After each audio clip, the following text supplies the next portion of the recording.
how long it stays on the report. It's time for Q&A with the Credit Game. Very important to note that this is from the date of completion. Okay. So when you finish making all your payments to the trustee, you get that shiny certificate and you're free. This is how long it stays on your credit report, whether it's consumer proposal or bankruptcy, based on which province you live in. It's so weird to me that they're like different.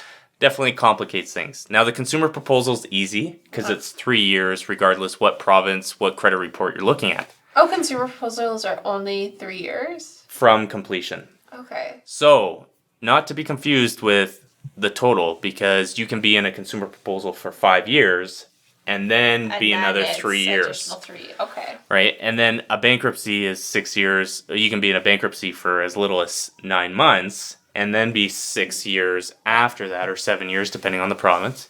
Right? So they're almost the same time, or can be. Right. But if you can pay it off sooner, which you can in a consumer proposal, then you can start rebuilding your credit faster and it falls off faster. Okay. All right, so it's always from the date of completion with any of the debt programs, but specifically consumer proposals and bankruptcies. Okay.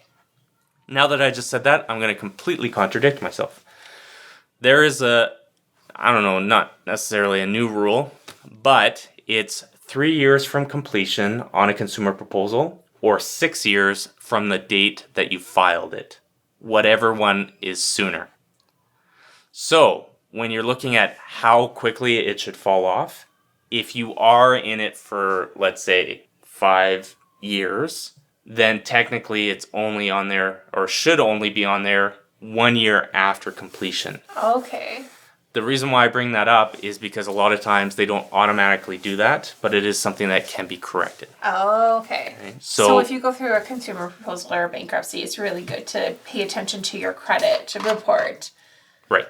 And know your credit score and what's happening on there.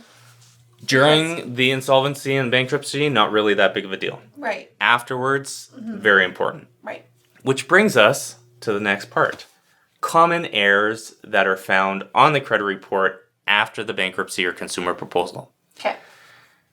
We're not going to cover this in detail in this episode.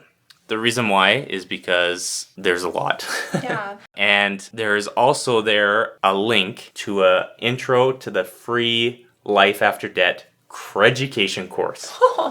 CreditGameCanada. Got it. Oh, wow. I'm glad you liked it. I do. That's my standard. If Jess is not bored by the title, then I'm doing okay. So the course goes through how to get copies of your credit report, how to read them, and then the most common errors that are found after a bankruptcy or consumer proposal. And I go through examples of both Equifax, TransUnion, so you can really figure that out. And then a couple options on how you can proceed to get those corrected.